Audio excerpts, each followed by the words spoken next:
Nourish My Soul is proud to present to you our next episode of Radical Thursdays, where our From the Ground Up alumni, Bella and Kenya, talk to young people around the world who utilize their passion to make this world a better place.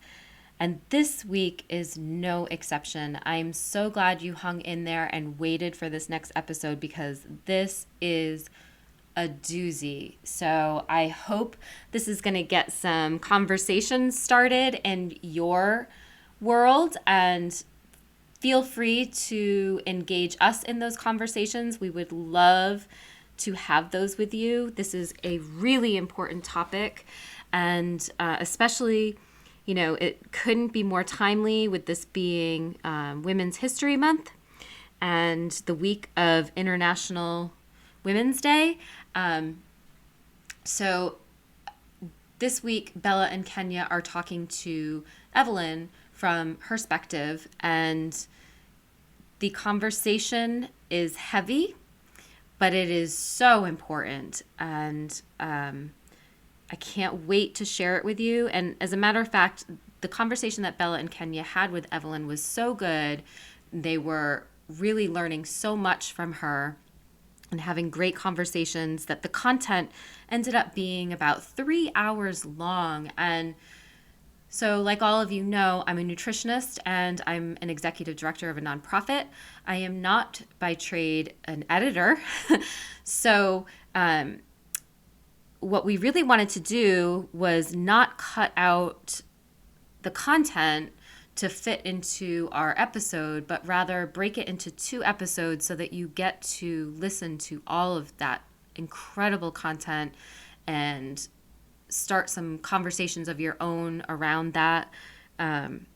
But bear with me because, again, I am not an editor. So I tried to cut this in a place that made sense, and that won't make it too choppy, and that will allow you a little bit of a teaser to have you tune into the next episode. So I hope that it works for you, and I can't wait to share it with you. It's actually really incredible. And like Kenya is going to explain to you, there are some triggers in this, and this is not for young people. This episode is not meant for young ears. So if you have young people around you, that doesn't mean you can't listen to it. You can pop in those headphones, or you can wait till they're not around. This is adult content, so just be advised. Enjoy. Long time no talk. Welcome back to Radical Thursdays. This week was definitely worth the wait for sure. This week we met with Evelyn, who created the platform Herspective, where she addresses the patriarchy and all of its complexities. We dove into a myriad of topics such as the evolution of patriarchy, how it is impacting young men and women today, as well as feminism and the importance of personal body appreciation. We just wanted to include a quick trigger warning as well. This episode entails sensitive conversations surrounding violence, sexual assault and harassment, rape, self-harm, and eating disorders. We would also like to reiterate that our perspectives and opinions are ours and that they may change and grow as you'll see throughout this very episode today. Join us as we gain insight on how to navigate and identify the patriarchy today for a better tomorrow. Welcome again. We're so glad to have you here. And we would just love if you could tell us a little bit about yourself, what you do, what you have studied, and what's your passion, basically. Yeah, thank you so much for having me. My name is Evelyn, and I went to Cornell for undergrad. And then I got 2 master's degree from Harvard. Just graduated in last May, into a very interesting economy. I am a feminist, and by that I mean I am committed to being a decent human being, and making sure that power is balanced out throughout, through gender, through race, through abilities, different abilities. And I've been committed to that effort for as long as I know. And I think the more I studied, the more I realized that I've been lied to by the world. So that kind of we can go more into that as we have this conversation. But just kind of undoing the deception that has been done unto me was kind of like the starting point of me being a feminist, me starting to be a feminist. So yeah, and I think I started Herspective TikTok account sometime in January. And Of 2021? yeah, 2021. Yeah. Nice. And it started gathering followers pretty quickly. And I've been very glad about that because that means that more people are willing to listen to this kind of stuff that used to make a lot of people really uncomfortable just a mere 5 years ago. So I don't know if that's the impact of Donald Trump or Me Too, but certainly I've been very glad to see how my account has been doing. So yeah, that's a little bit about me. So I am the one.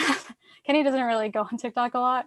I know because she doesn't answer all the videos I sent her. Yeah. But so you came up on my For You page, gosh, probably a week or two ago, and I sent it to Kenya via text this time because that's the only way I'll get to her to see like the more important TikToks I find. And so I started going through your videos, and like we're 19, 18 for Kenya. She's a baby, but so we're young. Obviously, we don't have a crazy amount of life experience. We are women, so we kind of experience kind of the impact of the patriarchy and gender norms daily, but at a more basic level of not understanding the full complexities entirely yet. And so you'll hear, for everyone listening throughout this podcast, our perspectives may be completely different from people's perspectives that are like much older than us and have experienced more. And that's totally fine. Perspectives and opinions change. But I will say, even just watching your videos, my perspective has kind of, well, in general, I can see a lot of points from both sides, but has changed. And I'm like, oh, like those moments when I watch your videos, because you'll have, for some of them, you'll have like a statement that's common or something that someone says, and then you'll like flip it to something that flip the words around. So it states a different thing. I can't remember what one was like the first one I saw about that, but in like different things, whether it be like in how people appear or like perpetrators versus victims and how you word things and the impact it has. And every single time it had like an aha moment on me. I was like, wow, like it's not something that's like crazy revolutionary because it's literally just wording. It kind of means the same thing, just worded differently. But I don't know, it got the point across to me who like, I've done a lot of work. I went to the Women's March. My mom makes me very aware of situation and like the realities.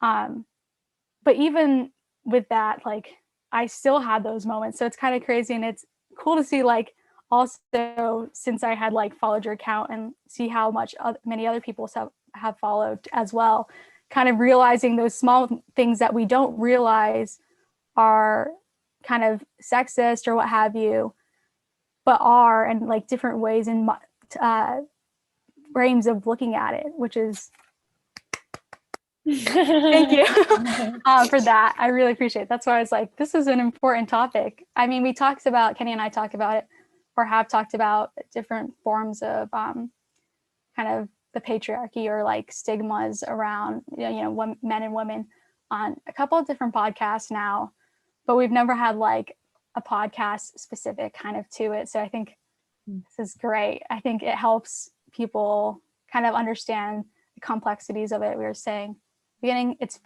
people view it, or at least mainstream media shows it in a very black and white context. But hopefully as we go on and we talk about all these different topics that fall under this category, we are able to see how truly complex and gray this issue is, and how not everything unfortunately is as clear as we would like. But yeah, thank you for joining us. Yeah, of course. And I'm really glad that my account reached you. I think by joining TikTok, I was deliberately targeting Gen Z.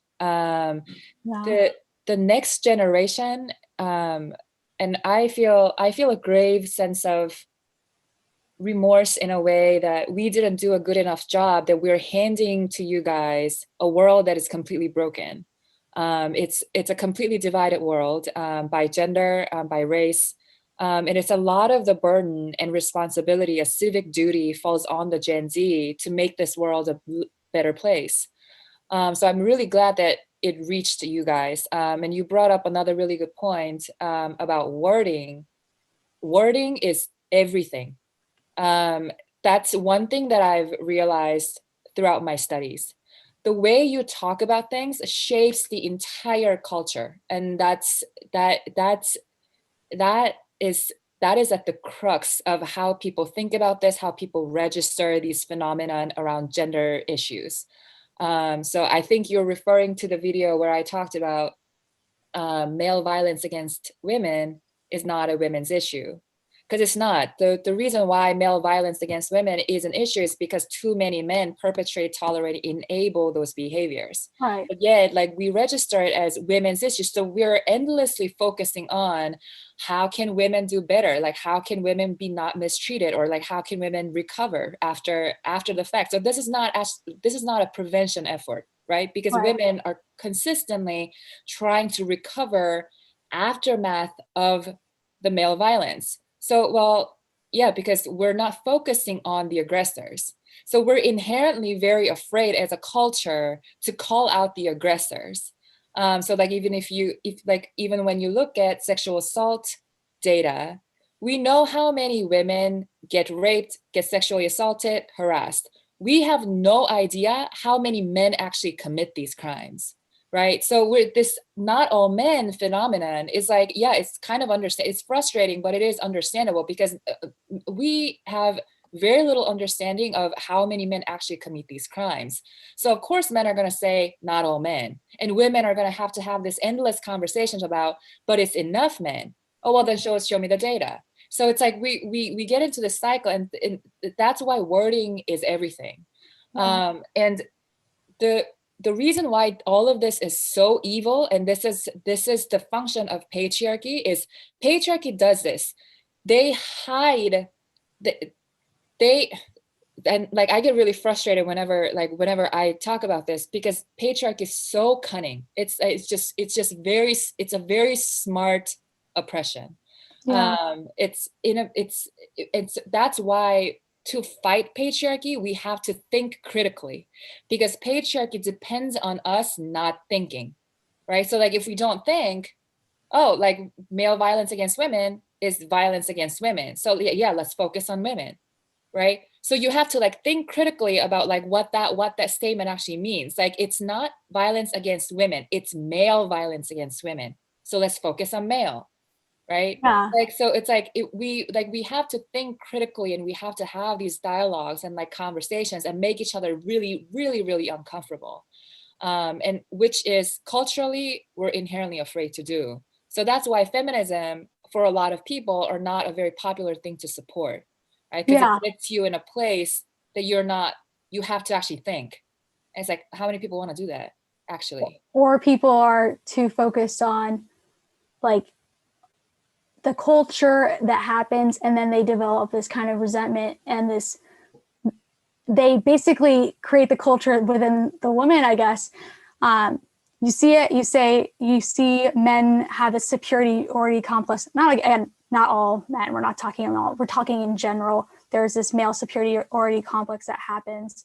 And then you see with specific groups of feminism that cause this like female superiority kind of complex, but in a way that causes hatred towards men. And it just kind of gets this hatred against hatred does just not solve the problem. But if you word things, I think it comes down to wording, and wording can change what kind of, whether you're that kind of feminist that kind of has, technically is not a feminist, but, you know, has grown through the years, versus the one that kind of like you are, that wants equality for everyone and wants that kind of everyone to be on the same page for everything. And so wording, I mean, like, you really, again, hit on the thing, on the nail, which I, again, had not realized till that video. I think it was that one about wording tells you and kind of how to start the conversation or how to solve the problem, because the wording, the first one I think that you talked about was like, the women, violence against women, there we go. That tells you to address the problem in kind of a semi-vague, like general context, versus male violence against women. That's a little more specific. That tells you exactly kind of how to address the problem and how to go about talking about it a little more so than more of a general context. So those are the kind of things that I was talking about earlier, like that, I never saw kind of issue necessarily with.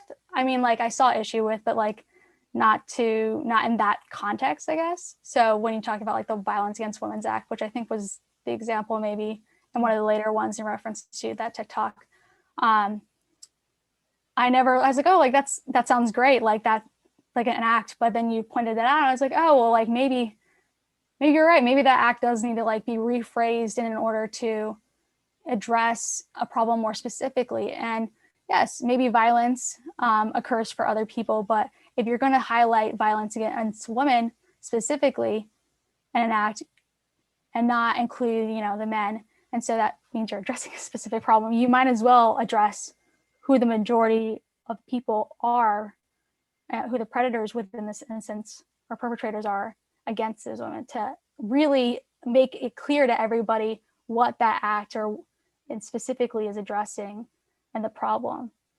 Just transparency, I guess. Yeah, and also like I think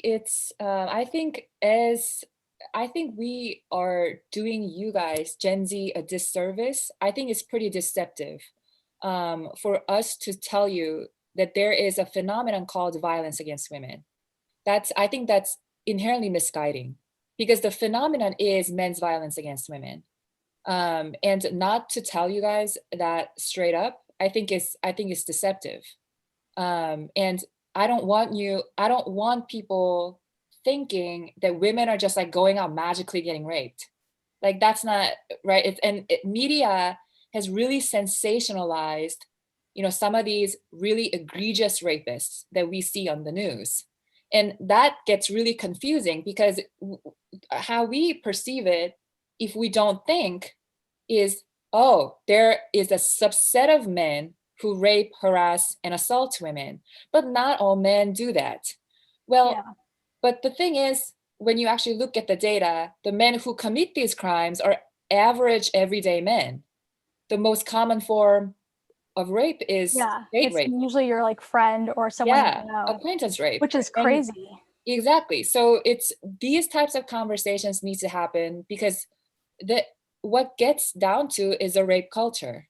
Yeah. These are just how boys have been manufactured. So not engaging in that, I think, is deceptive and cowardice. Oh, sorry. I just have a side point to bring up real quick. You pointed out something about like the type of men, and it just reminded me of like, it's not necessarily, I wouldn't say it's like, maybe propaganda might be a big or a loaded term to use for it, but something of that sense, but on a lesser scale, that I don't know if it's just specific to American culture and what we've been taught by mainstream media and like our teachers and whatnot, but you see it a lot growing up, not specific to violence against women, and that happens more, or at least the kind we're talking about, that kind happens later in life, maybe your middle school or teen years. But in terms of like child predators or like people that child traffickers, you hear a lot of like the whole white van. I don't know if you remember wherever, and maybe if your community told you growing up, like, watch out for the white vans, or like the people, the strangers. It's like targeting the strangers when you have to recognize that the strangers aren't the ones that are at mass creating the problem. It's your neighbor or the person you may know that is the person that ends up taking your child away from you. Exactly. So that's kind of a side note that connects to a kind of similar theme, if that may not be as clear as it needs to be. Anyway, Kenya?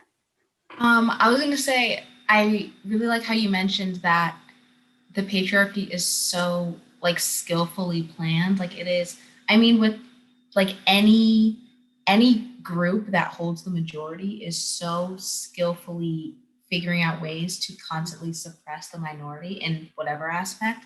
And so, like you said, the only way to really fight that is to educate properly so that we are able to intellectually fight this issue. Because if we don't know, we simply don't know. We cannot put a fight because they're so much smarter. And so you also mentioned just the rape culture and how, like, has it kind of evolved over the years to become what it is today? Yeah, so that's why that's why the issue of accountability is very tricky with the Me Too. Because back in the days before the term sexual harassment was even coined, being sexually harassed for women was just a way of life.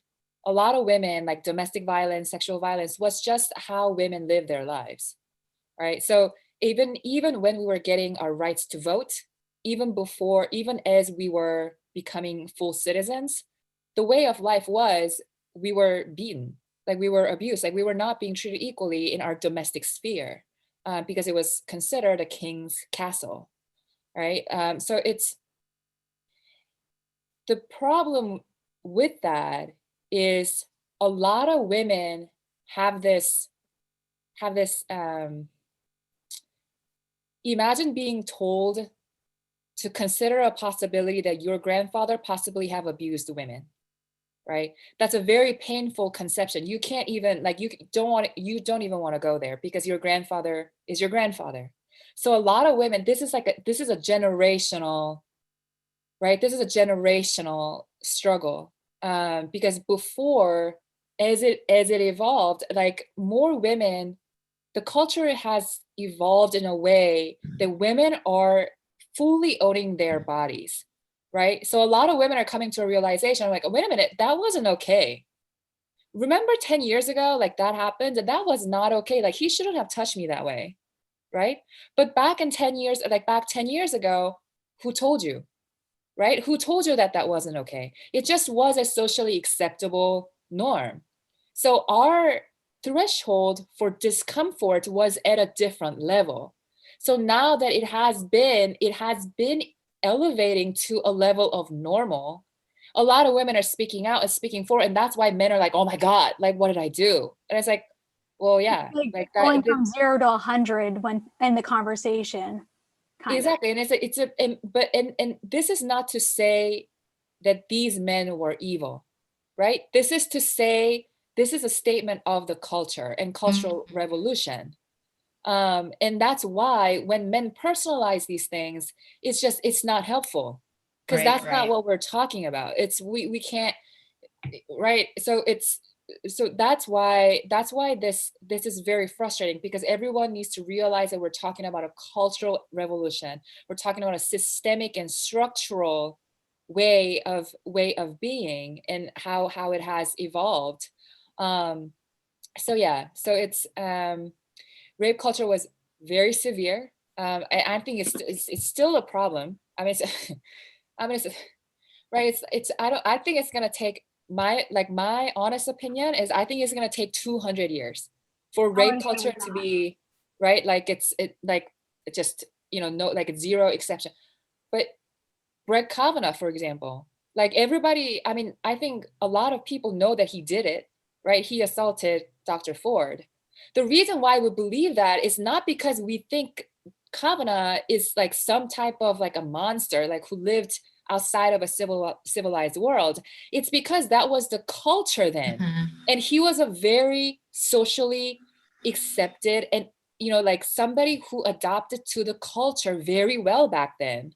So it's the evidence is, right, like he probably did it. And because we don't have the culture of accountability and restoration, he was really defensive and Dr. Ford was getting attacked. Right. So I Yeah, think that was a huge statement of like what we see on an individual level too, yeah. between men and women. For that particular thing, I think another reason why was, I think at least from I can't speak to how many men also believed her because obviously I'm not in that circle, so I don't know what they were talking about. But at least for her, it's like one of those things that if a woman comes in this specific instance, because a lot of these situations are very like case to case type of situation. And I say that because some people might get mad listening to this because I said, oh, it's case by case. But historically, there has been instances where white women, especially in a segregated type of South, have, despite the fact that it didn't happen or anything, have come forward and claimed rape from African American that came in a store or nearby them. And it may be just because they were having consensual relations, but maybe it's not an accepted thing. And if someone finds out, that's what they're going to go to. And so a lot of people got tried that way. And there's other instances of that throughout history. But that's why I say it's a case to case basis. It's not, and that's also very individual in itself. But anyway, going back to the specific case, she pretty much testified. She went and she described it in detail. That's how you even more so like validifies, is that the term, the situation and that it is. And to go on to what you were saying about culture at the time and how that also adds to the fact that it is believable, is Brett Kavanaugh would be what you would call nowadays kind of like a frat boy. And in that culture, I mean, they had frats then too, but that's why I say this. In that culture, you see a lot of this rape culture, I would say, and that, oh, well, girls all must want that. And it's kind of like that kind of minded. And it's okay if that happens at a party. And that's where you get into kind of like date rape, drugs, a little more so, and stuff like that. And so there's a number of factors when we talk about that, you know. And then going back to your first point about the harsh conversations about family members or friends about, you know, sexual assault or even like rape in instances, and whether or not they've committed it, because of how long ago and the kind of culture that it may seem like it was not something to them. To add to that, it's one of those things where, like, even though that you're I'm not saying that this is, again, like I'm reading it, not all people, but even if your family member said they haven't raped anybody, they may not be realizing that, or you may not realize there's also such a thing as called a marital rape. You can still be raped within a marriage, and you may not talk about it. The female or the male, whatever counterpart within the marriage, may not talk about it and talk about how they're uncomfortable because of society's expectations that once you're, you know, married, you should want each other all the time, and it should be each other's bodies, you know. But, you know, that may be the incidents where he may be contributing to that statistic without even knowing, because that is a thing, and people don't realize that still counts, I guess, is what I'm trying to say. Just to add there, because that's something that I myself learned about. I mean, it seems like a simple concept in hindsight, but when I was watching one of those YouTube videos before that kind of went over kind of definitions of different things related to gender-based violence and stuff like that, that was one of those definitions they went over, and I was like, like, you're right. Like, that can, just because you're in a marriage or something, that doesn't erase whatever that may be, you know? Yeah, so you brought up a very important point earlier, talking about the cases of the Scott Burroughs boys or Emmett Till. So that's why feminism, well, I understand feminism has been traditionally white, and that's another whole different conversation, I feel like. But the intersectional feminism that I am committed to is not just about empowering women, right? Like it's dismantling different nexus of power and making sure that we reach equality for everyone. So those women, like the Emmett Till case, it's a really messed up case, right? And in that case, what the woman was doing too was she knew that her social location was higher than a Black boy, so she blamed it down, right? So that's all function of the patriarchy combined with race, like white supremacy. And that's what we're up against, right? Like two very cunning mechanisms by which like people are getting like oppressed endlessly, right? Like, so patriarchy combined with capitalism, patriarchy combined with white supremacy. Like they produce all these like really messed up cases, right? And like we need to start talking about this. So thank you for bringing that up. Yeah, and really quickly, because come to think of it, I don't think we addressed this or gave like a quick little definition about what, could you give us a quick little definition of what patriarchy is, just in case people may interpret what it actually is in different ways. Like, for example, before this, so my understanding of patriarchy has always been like, kind of like, it can be seen in two different ways, like either the male head of the family or the way that, male culture and stuff like that perpetrates and stuff like that throughout society. But so we were talking in wording, I'll give this example. I was like, oh, like, why did you put gender in front of patriarchy to Kenya? I was like, that's kind of redundant, don't you think? And she's like, oh, well, no, there's different kinds of patriarchy, right? Isn't there patriarchy within like religion or what have you? So could you give us a little definition and kind of clear up? Yeah, absolutely. So I guess when I'm referring to patriarchy, I'm referring to prioritization of male over every other gender.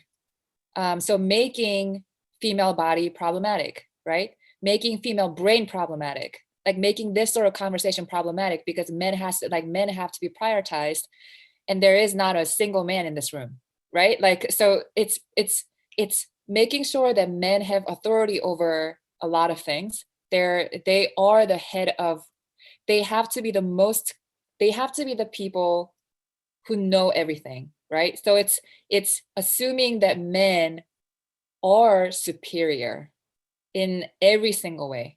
And that allows for male domination, male control over women's body, like the way women live. So that's what I'm talking about when I talk about patriarchy. So I guess for me, that encompasses everything that happens that is skewed against women, either in the household, either at the workplace, on the streets. In healthcare.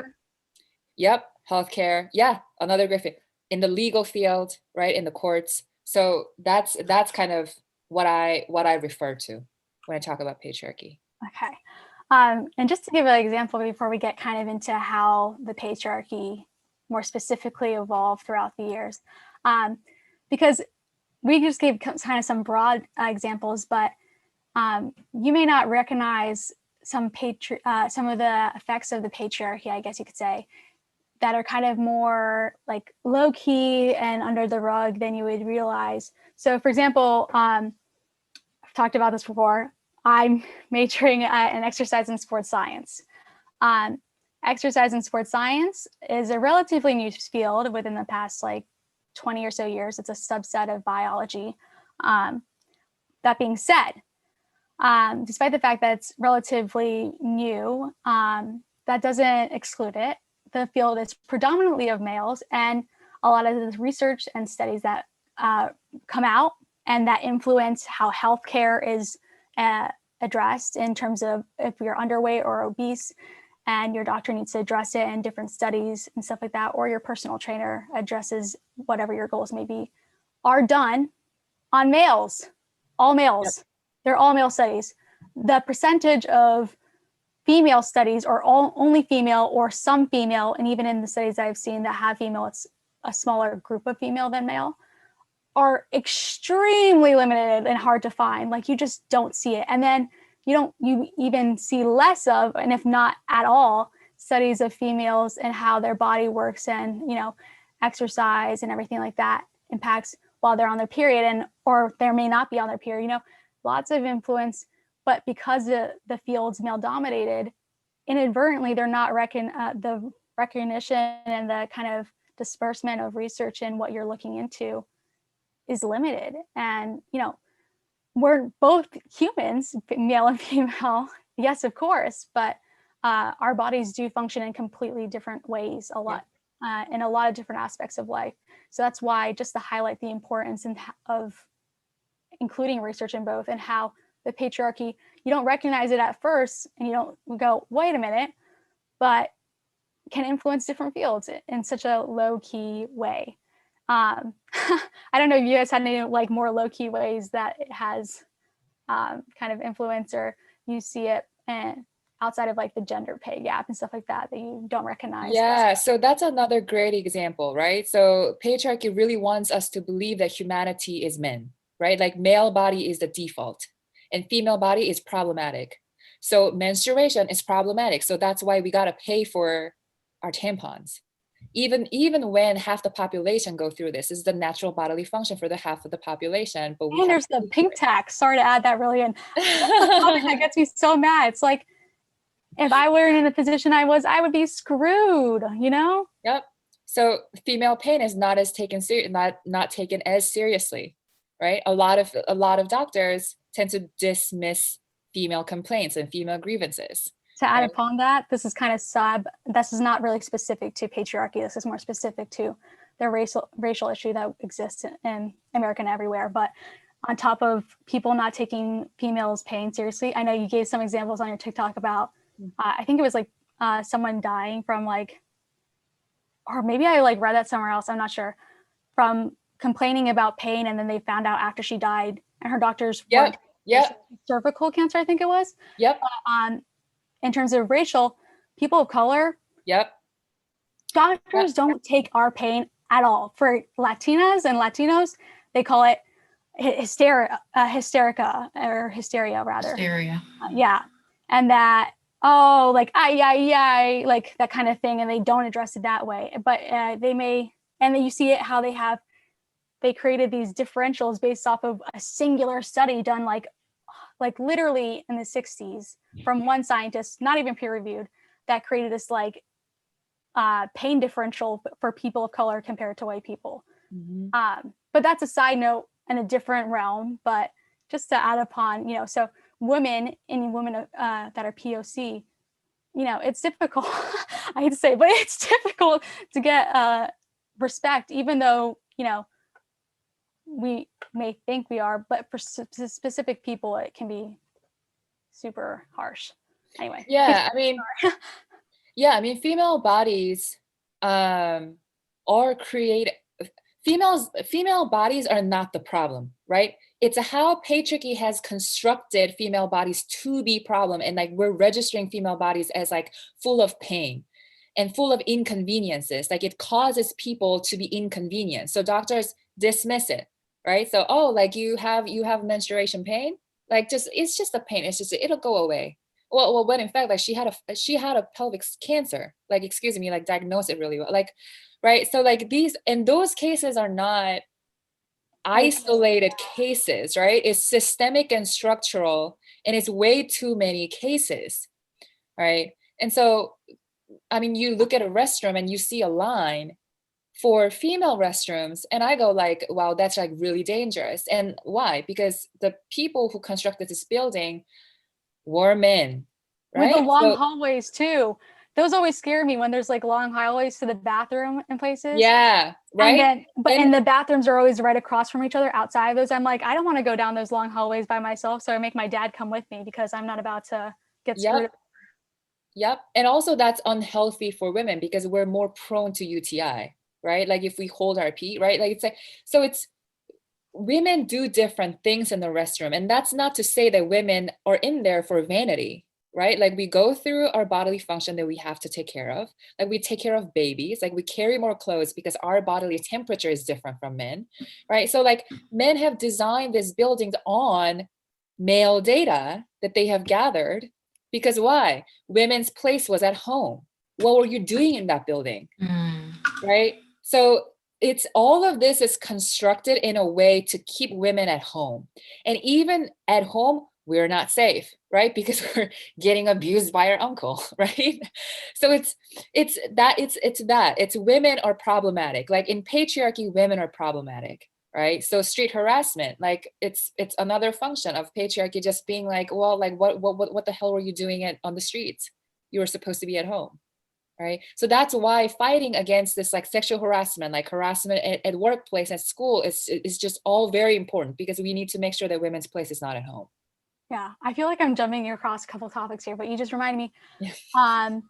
when you pointed it out, and after I said like, oh, I like take my dad when I'm like out like at the supermarket or whatever, because he's the one that usually does it with us, um, um, with me because of the long hallway, and I don't. It's kind of scary, especially when it's like empty or like the lights and stuff like that. It's kind of like, anyway, why we may go in groups. I like never really recognize. I'm like, oh, like I don't know, we just go in groups, and like guys always wonder about that. But come to think of it, it could be from like years of just like conditioning to go with each other, so that we may be stronger in a pack in a Absolutely. sense. That's so Which kind of was interesting. Yeah. right. Like I didn't think about that until Because you never think, it's just like, oh, it's like who wants something to we come to the do. bathroom, but we Like never think at about it. bare minimum, we always bring at least one person, and I just never, it never dawned on me. You also mentioned kind of like the menstruation and the pains, and like how we were kind of always, as females, we kind of associate it in a negative light in ourselves. Like it's kind of like this dreaded time of month, which oh wait, it's kind of coming back slowly. But my other thought was kind of dreaded time of month that we've been kind of conditioned, and I guess in a way to think of it as in a negative way, as if it makes us less. Or how we like, you also mentioned this, I'm like referencing a lot, so go look at her account to see what I'm talking before about. you jump too far. How we hide like our like feminine products if we go to the bathroom instead of just carrying it out in the open, or like the uncomfortable, like when you raise your hand and if your male teacher says no, and you're like, you'll feel uncomfortable or embarrassed to say, as if it's something to be embarrassed about, like I need to go or I'm going to bleed through my pants, I mean, don't use that language, but in a classroom setting. But yeah, it's interesting to see how things like are very like spiderwebby, to be honest. When you said like just the concept of like, even when like we're on our period, like we still have to like function in daily life. And I know like it's so interesting because some guys are like, how do you do it? But we don't really have a choice. But it reminds me of a TED talk that I was listening to, obviously, that it was a female CEO, and she was talking about how she had all this pressure about running her company and leading her company that she never took time for herself. And so she ended up, she got pregnant. She got pregnant, had her baby, came back to work like 2 weeks later because there was like some big like plan that was coming up and she had to do it. And then it was just like taking a toll on her, but she didn't really have time to stop and like really spend time with her child or recover. And then she got pregnant again. And then she was at a presentation, went to the bathroom, had a miscarriage, like saw the, sorry if this is true warning, Amen, but like saw the child, like, and then she had like, she didn't have that time. So she, oh my God, it's like so bad to say, but basically she like had her miscarriage while she was giving a presentation and then walked back out on stage and like just like kept going. And guys, like she said that she had to do that simply because like for a female to say, I need to take a step back and like take care of my child or take care of myself is seen as, oh, even though that's what should be happening, they're afraid that we'll lose our jobs or something, or we'll like lose our credit that we've built up, that we've worked so hard to build for ourselves. When men can just skip a conference because like they aren't in like threat, or it's not a threat that they might lose their position or lose what they've worked so hard to get. That's like a cultural thing. I think we have to, I don't know necessarily if we've started that shift yet, but it's something that I read a book a couple of weeks ago. I don't remember what it was, but kind of talked about like women and men in terms of the workplace and childcare as a result, and how a lot of men in positions of power within the workplace, or like CEOs or whatever, VPs, don't recognize the importance of like having a childcare option for some mothers or for fathers that are maybe single, or like breastfeeding or something. Yeah, within the building, or giving that option for the new parents, because reality is mothers are freaking, sometimes I hate to give my mom credit. I hate to say it. I don't like to say that because it sounds bad, but I hate to give her credit, but she's hardworking, like incredible, like the amount of things that mothers get done and have been getting done for years because of the patriarchy and the expectations that they're the main person to like kind of, it's more of a 75, like, you know, versus a 90% that they have to do now, but, or 75 that they have to do now, but versus the 90% in the past. But still, like, the majority is expectation is on the mothers, on top of work, on top of groceries, on top of making dinner potentially. It's like they're freaking hardworking. Like, if anyone deserves to keep their job over a chat, it's the mother, you know, like, you know, she'll get it done and efficiently and everything like that. But she may not have childcare. She may be a single mother, you know, and all those things. And so it's like, I think the cultural shift has to go to kind of like what you're saying in Kenya. There needs to be a recognition that that's okay, and that having the responsibility shared is also okay. So the men, I'm not sure if how much of this is applicable right at least in this culture that we have right now, but at least in the past, I know men did not have, you know, paid childcare leave. Well, we don't even really have paid childcare leave now, but that's beside the point. Men don't have childcare leave in comparison to their women counterparts. And so it's like understanding that should be the case. Men and women should both have paid childcare leave, and not for 2 weeks. That's ridiculous. Like, the child needs to be form that bond, and that doesn't happen in 2 weeks, you know, especially at such a young age. Which that bond is important for later in life when it comes to reinforcing values and stuff like that, and, you know, not enforcing what people like to deem daddy issues or something like that, you know, that whole plays into it. But that's, you know, a side note. You put that in quotations, everyone. Air quotes. Oh yeah. I put that in quotations because you hear that a lot with people. Usually, you talked about this again. This is so bad. But with the pick me kind of mentality and how that kind of can go inside with people say that comes with daddy issues. And again, I mean, quotation. like, there's been progress. Like, now paternal leave is actually a thing that, like, it wasn't a thing, but at the same time, it's also so complex because there's definitely a feeling of inadequacy even if paternal leave is a thing.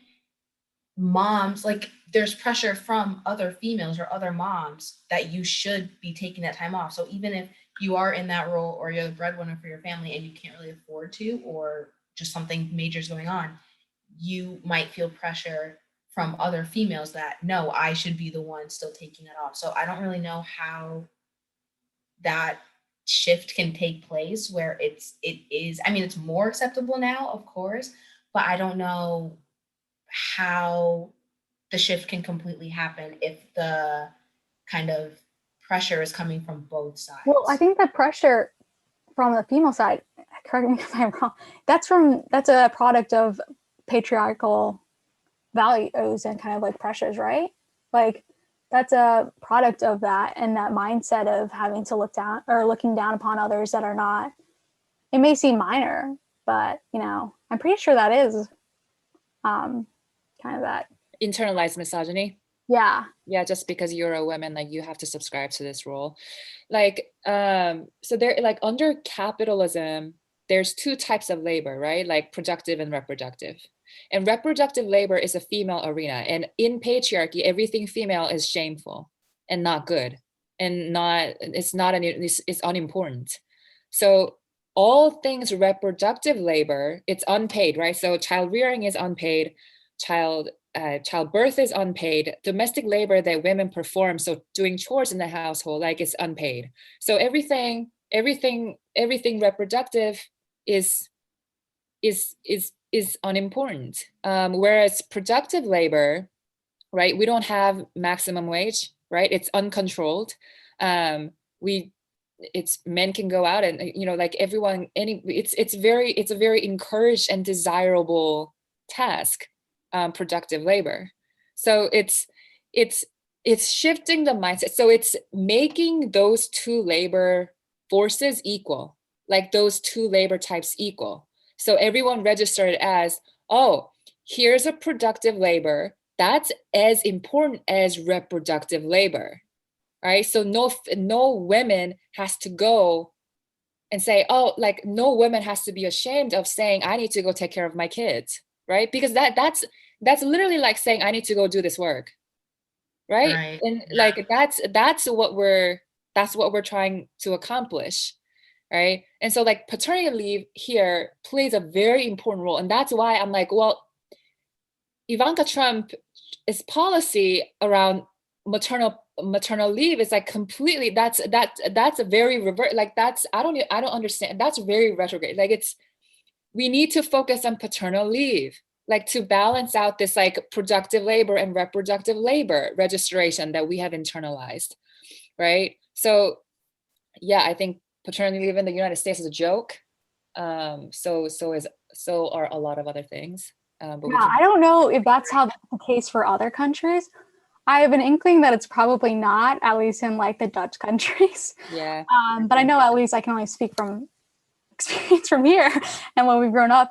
I think, yeah, saying that paternal leave is and giving that option kind of reinforces and kind of will help shift that and make those types of labors kind of coincide with each other and be equal over time. You brought up that was another point. That was another TikTok that I had. Yeah. This is okay. So she mentioned how about there's a minimum wage, but not a maximum wage, which is another. This is another kind of side point. Sorry for everyone. And this kind of makes it probably longer. But I mean, you hear a lot now in the news, at least, talking about billionaires and like taxing them appropriately. Which, yeah, awesome. I 100% support, but also getting like the minimum wage up to 15, and even then that $15 minimum wage hour does not reflect how the economy has grown. So technically that's like kind of low, but that's beside the point also. But also, But it's not an accident, by the way, that we don't see a lot of female billionaires. yes. The 9 to 5 hour has been, that's another function of patriarchy. That's another product of Wasn't that patriarchy. Like Rockefeller that did that? Or like, yep. like Those hours were designed to specifically interfere with the child rearing hours. Oh, right? really? So yep. So Wow. women, that was supposed to prevent women from getting into these jobs. So the tradition continued, and that's why we don't see a lot of female billionaires. As long as we think of reproductive labor as a female arena, so therefore problematic and lesser than, this is not going to change, right? So it's gonna require us to shift that frame, like it's shift the way we think about this. So yeah. Wow, that's like interesting. That's another thing I didn't think. I didn't know that. That's definitely a product, huh? Okay, everyone. So that was a great conversation. Wouldn't you agree? I hope that you will take this opportunity between episodes to follow Evelyn on her social media. So she can be found on Instagram at Herspective_Evelyn. And I know she also has a TikTok account, but unfortunately, I am not on TikTok, so I don't know what her handle is for that. So I'm sure you can go to Instagram and you can find her. She posts her TikTok things there, and then that will lead you to her. I apologize for not having that information for you. But you can also continue the conversation with us on our social media. So we are at... our youth leadership program is FRM Ground Up, so from the ground up. And that is Instagram. Or you can follow our main page on Instagram, which is nourish.my.soul. You can also find us on Facebook, both From the Ground Up and Nourish My Soul. And you can find us on our website, nourishmysoul.org. You can always feel free to email me directly at Alicia, ALICIA, at nourishmysoul.org if you want to continue the conversation. And we also upload all of our content onto YouTube. So you can follow us on our YouTube channel, which is Nourish My Soul, and have the conversation there. And we also are on most major podcast platforms. So wherever you get your podcasts, you can subscribe to us there. And we look forward to hearing your feedback on this. I really do hope that it has sparked some interesting thoughts for you. And I can't wait to share with you what the next episode has, because it is even better. I promise you, it's incredible. Bella and Kenya have really stepped up their game and had some really intense conversations. And Evelyn was a phenomenal guest, and I love her thought process and the way she articulates her beliefs, and it really gives us a lot to think about. So stay tuned. Meantime, follow Evelyn, and I can't wait to continue this conversation with you.